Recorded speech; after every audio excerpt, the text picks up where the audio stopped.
pitäisikö meidän pidemmittä puheitta lähteä tämän meidän hyvän tuoksen filasterankin? Joo, lähdetään työstää ja voidaan käydä ihan eka vaikka niin kuin välineet läpi, mitä tässä niin kuin minimi vaatimuksilla tarvii. Eli pitää olla veitsi, sitten on luusaha. Vannesaha ei mahtunut tähän meidän hienolle kuvauspaikalle. Ei oikein, mutta sä käytit siis vannesahaa normaalisti. Joo, vannesahalla leikataan normaalisti kaikki, että tää on muuten kasvaa samanlaista aviksi kuin äijällä. Katsotaan, mäkin kuulemma pääsen vähän sahailemaan, että katsotaan millaista nyhertämistä siitä mun käsissä tulee, mutta joo, semmoista. Yes. Ja sitten vielä välineistä vielä, niin kevyet viiltosuojahanskat on tänään. Olisi hienoa, jos olisi semmonen panssariharniska, mutta se jäi töihin, niin koitetaan olla sohimatta itteemme vatsaan. Hyvä. Yes. Mutta ei kai siinä. Lähdetään vähän katsoa, että mitä tästä löytyy. Eli tosiaan naudan fileeselkä ja tässä on käytännössä kolme niin kuin eri päälihasta. Eli täältä sisäpuolelta löytyy sisäfile, mikä menee tässä. Sitten käännellään kevyesti. Ja tästä lähtee sitten täältä päästä suurin piirtein tähän asti menee ulkofile ja täältä löytyy sitten antti eli entrecote. Ja siinä päällä menee tämmönen lifter-lihas, joka sitten on aivan mainio sitten esimerkiksi burgereiden valmistukseen, että jos haluaa itse jauhaa. Hyvä tietää. Heti tulee uutta asiaa mulle. Ja ei kai siinä lähdetään leikkaa ja katsotaan mitä tästä tulee. eli otetaan ensin veitsi käteen. Me Donierilla niin katsotaan aina, että tänne ulkofilepuoleen jää nämä kaksi kylkiluuta ja siitä halkastaa, jolloin me erotetaan ulkofile ja entrecote toisistaan. Eli lähdetään tästä pistämään poikki. Ja sitten kun ollaan saa ensimmäinen viilto tehtyä, tuodaan liha tänne pöydän reunaan, jos mut vielä näkee täältä. Ollaanko me kuvassa vielä? Hyvä. Ja käytetään vähän painovoimaa apuna, että saadaan vähän lihaa, noita luita tuolta poikki. Nyt jos Aki haluat saastaa pöytää, niin työnnä leikkuulautoja vähän tänne. Vähän siinä. Vähän vielä. Toi. Onko siinä? Passi on hyvä. Yes. Toi. Sitten mä väittäisin, että tää on semmonen 20 kiloa selkä ollut. Toi taisi olla, mun mielestä toi oli lähempänä 30. En ole ihan varma ja uskoisin, että sä tiedät paremmin, mutta oliko niin, että toi ei ole isoimmasta päästä? Tää ei ole isoimmasta päästä, että tää on ollut...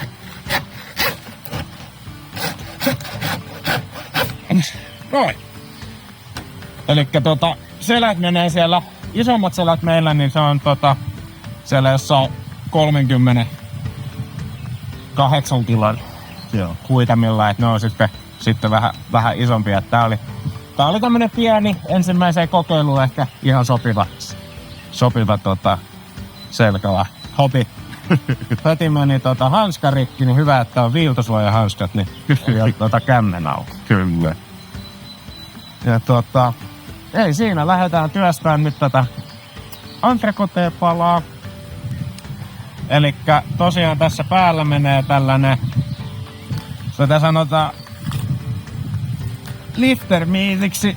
Elikkä tää on tässä päällä oleva lihas ja terotuspuikko.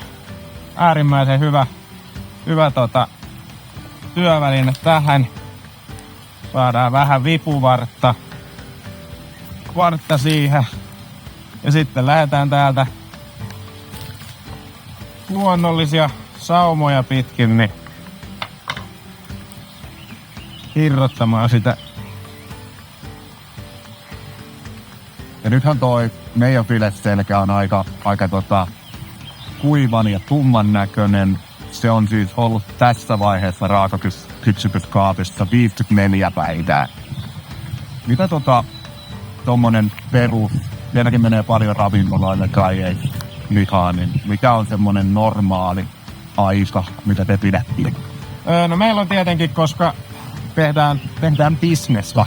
Kyllä. Niin pitää olla tietynlainen kierto siinä kaapissa, että saadaan mahdollisimman paljon tietenkin sitä tuotetta sieltä ulos. Yeah. Niin 30 päivää on meillä se niin kuin, mitä me ainakin sitä niin kuin, tai se on se meidän kiertoaika, eli teurastuksesta 35 päivää yhteensä on niin kuin se, jonka jälkeen se leikataan sitten erilaisiksi pihveiksi. Joo. Silloin kun tehdään oikeita kauppaa, eikä vaan taiteilla, niin kuin me tässä vaiheessa. Joo, kyllä. Et se on tietenkin aina, jos sä pidät sitä viikon siellä kauemmin siellä meidänkin huoneessa, niin se vie taas tilan seuraavan viikon tavaralta, että Kierto pitää olla kunnossa. kierto pitää olla kunnossa, tai sitten siitä pitäisi saada niin paljon enemmän rahaa, että Kyllä. mutta maksukykyiset asiakkaat varmaan loppuisi aika pian, jos pidettäisiin kauan. Yes. Eli tässä nyt meillä on sitten tää entrecôte-pala ilman tätä listermiittiä. Eli tästä kun sitten ruvetaan työstään, niin saadaan erinäköisiä pihvejä entrecôte. Lähdetään vaikka ihan täältä päästä. Eli painetaan tosta taas kylkiluiden välistä.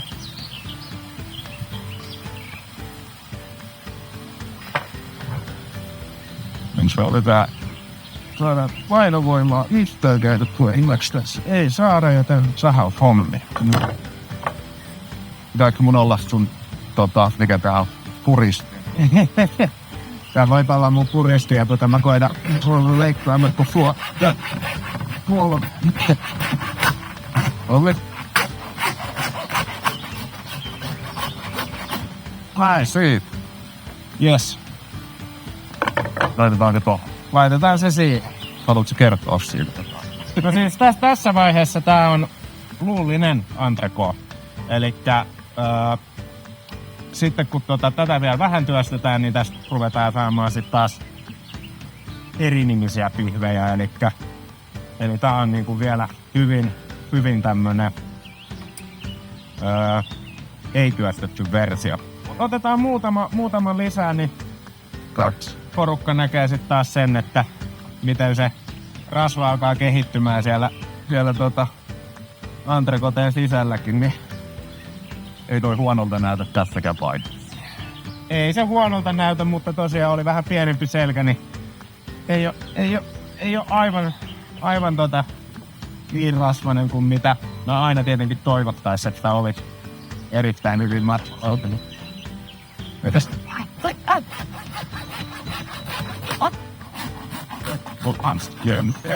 Sano vain, että se ei mene.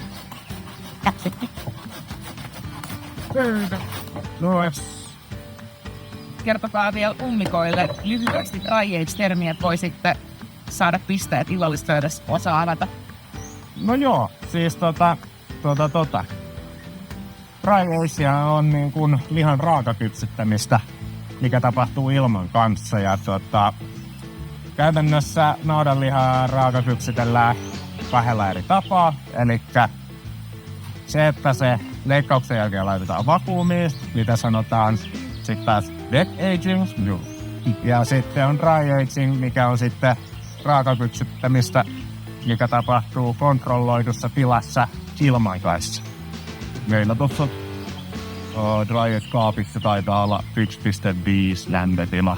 Ja se poistaa koko ajan nestettä siitä. Siellä on paljon suolakiveä ympärillä ja UV-valolla sitä puhdistaa sitä ilmaa, mikä tekee siitä hyvin hygienisen. Joo, ei tule mitään ylimäärä. Joo. Ainahan siellä kaapissakin tietenkin niin kuin alkaa jonkunnäköistä hometta, tai tulee tiettyjä homeita, mutta ne on samoja homeita, mitä sulla on sitten esimerkiksi valkohomejuusto. Tai erilaisissa salameissa, mitä se rautakypsydät, että ne on niin käytännössä niitä samoja homeita, mitä siihen lihaan tulee, ja niitä ei tarvitse niinku pelätä. elävät puiteissa. Joo. Mutta työstetäänkö me tää koko pala silleen, että saadaan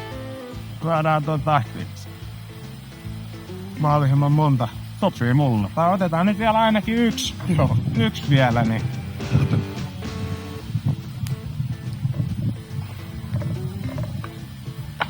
Ja sit taas puristin siihen käyttöön.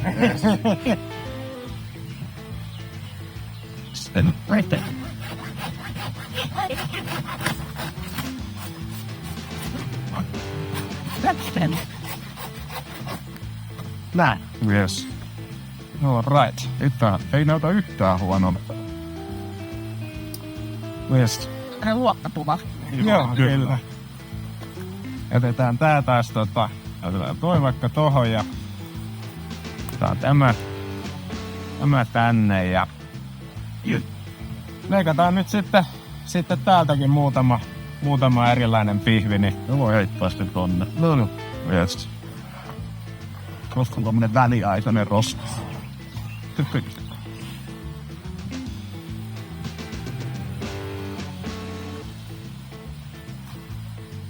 Eli ihan tällaista hommaa niin, siis ei tehdä joka päivä.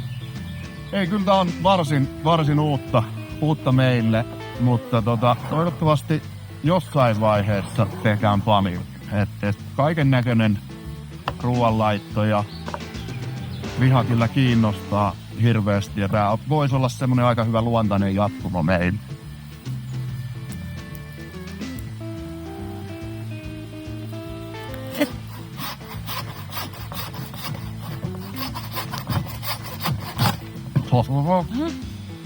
Tää sais mennä mun grilliin. Laitetaan se tonne sivuun. uusi yritys. Yes. Tää päätyy vähintään sinne blooperseihin. Joo. Se varmistit tällä vaan, että sä sait myyntiinkin. Kyllä joo. Tämähän ei ole etäkerta, kun sä oot tälleen oppipoikana. Teillä on aika tälleen oppipoika-mentaliteetti ollut alusta asti. Joo, siis kyllä me, niin kuin mä sanoin tuossa alussa, niin kyllä me tykätään oppia parhailta ja onneksi saadaan tämmöistä siistiä oppia. Että jos mä olisin itse alkanut tuossa virhaamaan, niin mä luulen, että lopputulos olisi voinut olla varsin eri. Nyt mä otan kunnolla kiinni. Joo.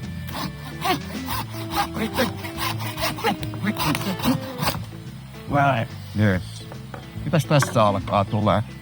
Jes, eli tässä näkee sen, että tässä menee meillä ulkofile ja sitten täältä alkaa niinku pilkistää sisäfileen häntä.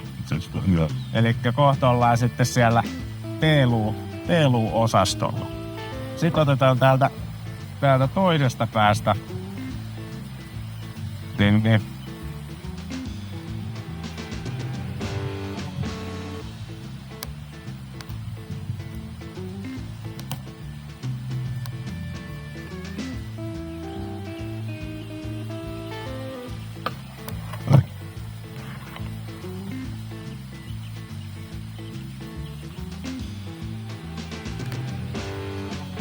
Elikkä teeluu-pihviä.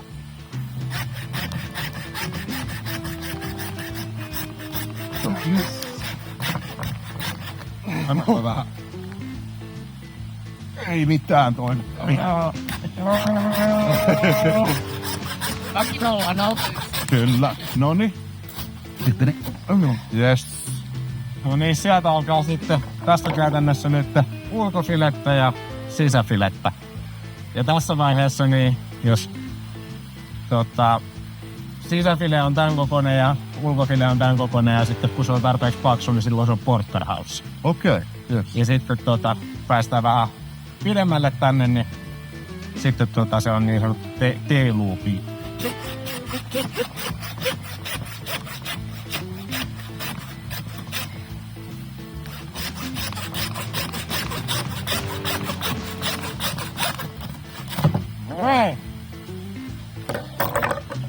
Siinä. Elikkä tässä on sitten teeluupihvi. Eli nyt ollaan vähän niinku prepattu ja Eli sahaushomma. Joo, sahaushommat on tehty. Yes. käytiin ottamassa muutaman limpsa tossa noin, kun jano tuli. Niin. Mutta joo, lähdetään katsomaan mitä tätä paloja täältä nyt sitten saadaan irti. Eli aloitetaan taas sieltä entrecôsta, mikä käsiteltiin ensimmäisenä. Otetaan vähän tilaa hänelle. Elikkä tällä hetkellä vielä kylkiluut, harjaluut ja selkäranka on tässä kiinni. Ja sitten jos tästä haluaa niin kuin perinteisen entrecôte-pihvin, niin se käy niinkin helposti. Lähdetään kulkemaan tätä kylkiluuta pitkin.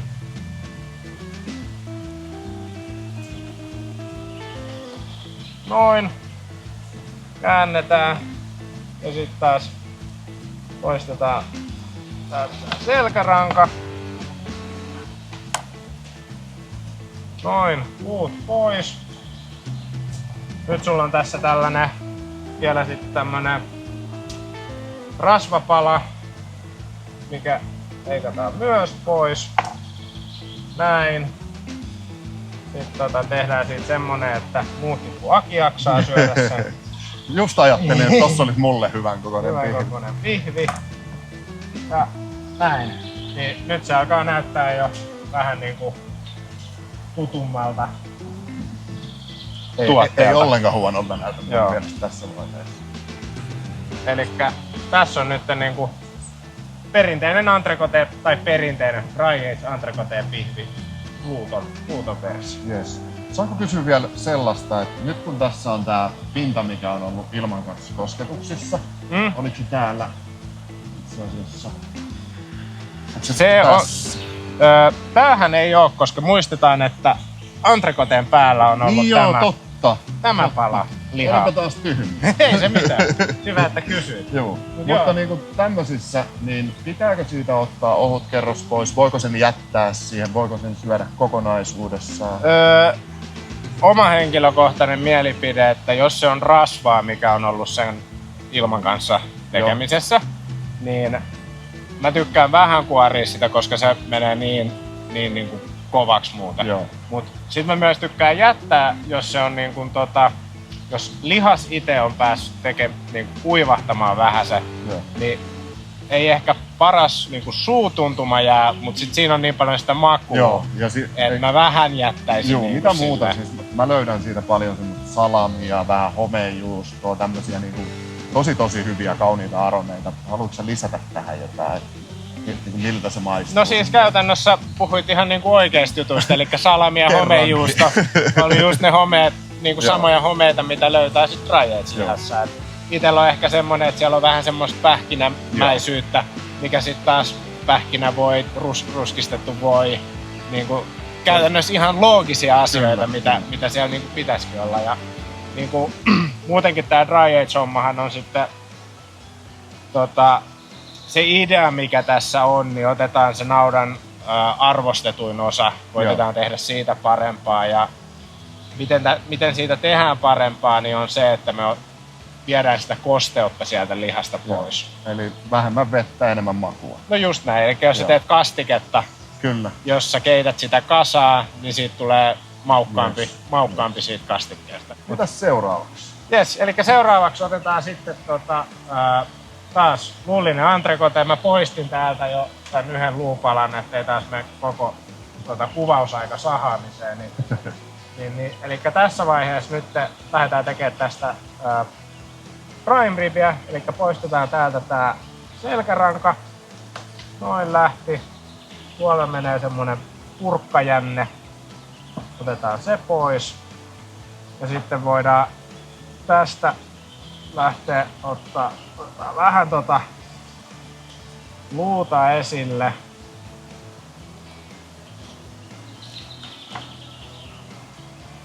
Tästä tulee ehkä joku saattaa, tätä sanotaan cowboy steakiksi meillä, eli vähän lyhyempi tää kylkiluu kuin mitä tuossa Tomahawkissa on sitten. Mut muuten täysin sama leikki. Poistetaan tosta vielä vähän Vähän ja sitten jos tää on tätä kuinka valkoiseksi ja kiiltäväksi sä sen luun haluat jättää, mutta otetaan tuolta vielä. Pikkusen luuta tuolla. Mut joo.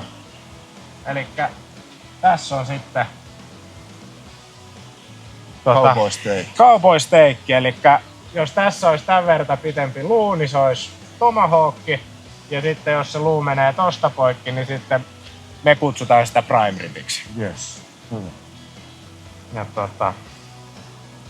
sitten tässä nyt on käytännössä nämä, mitä tästä antista saadaan niinku erilaisia leikkuita. Eli hyvin paljon sitten tässä luullisessa entrecôtessa, niin se luun pituus määrittää sitä, että miksikä sitä kutsutaan. Kyllä.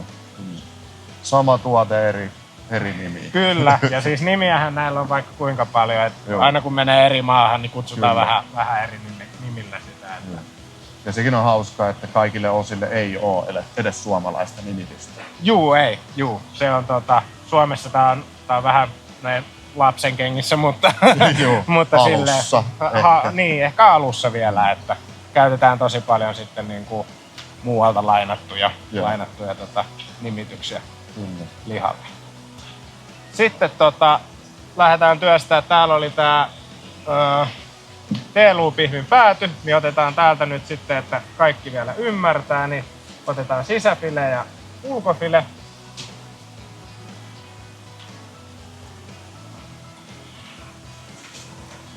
Näin. Ja sitten ulkofile lähtee tosta. Mitkäs näistä on teidän omat lempparit? Itellä ehdottomasti entrecôte on niinku, ja just toi niinku, että siinä on toi kylkiluu vielä kyydissä, niin se on niinku mun. Siinä on vähän niinku kaikki mitä lihalta haluaa. Kyllä. Kiva rasva, paljon makua, erittäin hyvä suutuntuma. Joo, se on niinku, se on tästä setistä niin ehdottomasti lemppari. Mut joo, katsotaan leikataan nyt täällä just tätä tummaa pintaa vähäsen. On.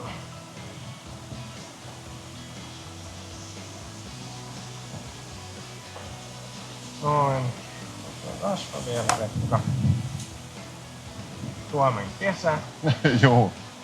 Siirrytään kohta sisätiloihin, jos alkaa enemmän satelemaan. Hetki varmaan pärjätään. Jätetään nää nyt vielä tällä näin. Elikkä Yes. tästä sen niinku, tässä sulla on T-luupihvi, Yes.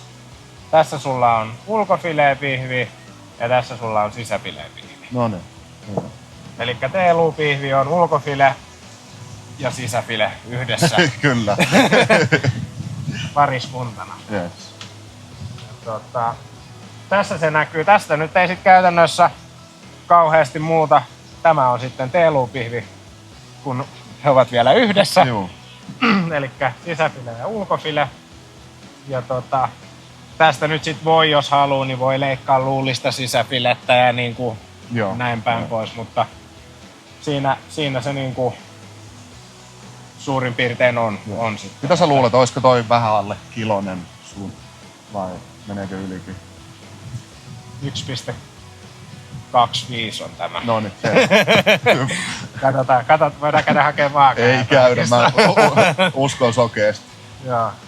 Täällä oli tässä oli. Jes, elikkä tässä on vielä sitten tää yksi pala tätä ulkofilettä. Ja nyt jos poistetaan tästä taas tätä luuta, niin silloin siitä tulee club steak, elikkä luullinen ulkofileen kynnys. Joo. Otetaan taas saha käyttöön ja aletaan painaa hommia. Joo, ennen kuin mä sen sivallan sen.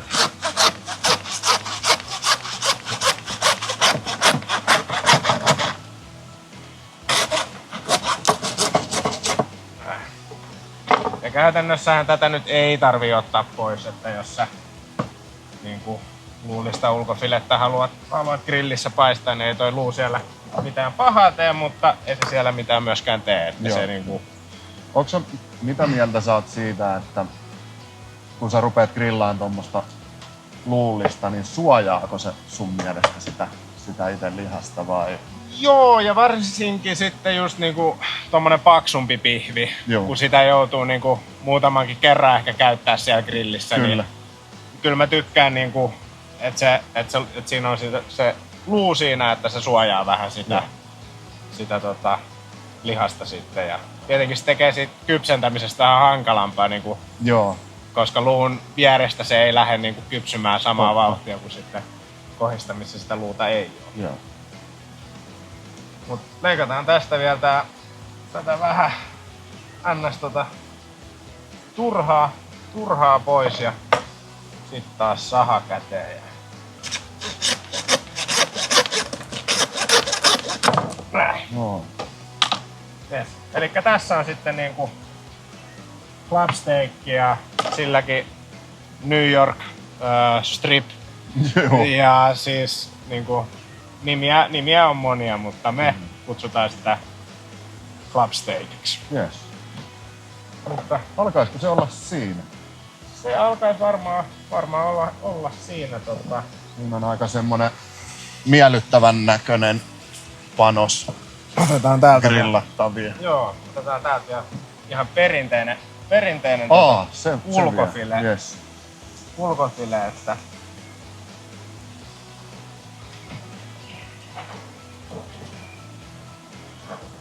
on niin pieni pala, että vaikea käsitellä. Joo.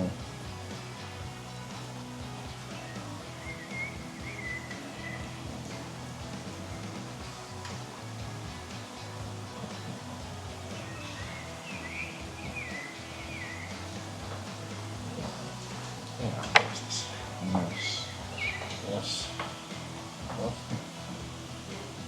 Tosiaan niin kuin huomaa, niin pintarasvat ei ollut tässä palassa niin kuin todellakaan parhaat mahdolliset. Et olisi hienoa, jos tässä olisi semmonen Joo. yhtenäinen pala rasvaa. Niin Kyllä. Ja muutenkin ei tämmönen henkilökohtainen mielipide, mutta aika monien kollegoiden kanssa jaettu. Älkää pelätkö sitä rasvaa siinä grillaamisessa. Et siitä tulee yleensä äärimmäisen hyvän makusta ja antaa kivoja ominaisuuksia sille lihalle. joo, Pitää kosteempana ja muuta. kyllä. Ja ei tarvitse käyttää rypsiöljyä. Niin, Tai sekin on hyvä. muita paistorasvoja. Kyllä, Että kyllä. sitä kun vähän sulattelee siihen pannuun, niin Joo. paista mieluummin siinä omassa rasvassa, Kyllä. koska se tuo aina lisää sitä niinku oikeata makua siihen. Oliks meillä muuta? Ei kai meillä muuta. Noniin. Hei, Muuta kuin lounasta. ihan vartin päästä sitä. Mut kiitos Niko ihan älyttömästi, Joo. että pääsit. Ja toivottavasti tehdään jatkossa jotain vastaavia jostain muista Joo. paloista. Haluatko sanoa vielä jotain? Ei mitään, kiitos tosi paljon, että pääsin tulemaan ja oli kiva tulla ja Hyvä. vähän upottaa käsiä saveen taas pitkästä aikaa. Yes, hienoa. Yes, hyvä juttu.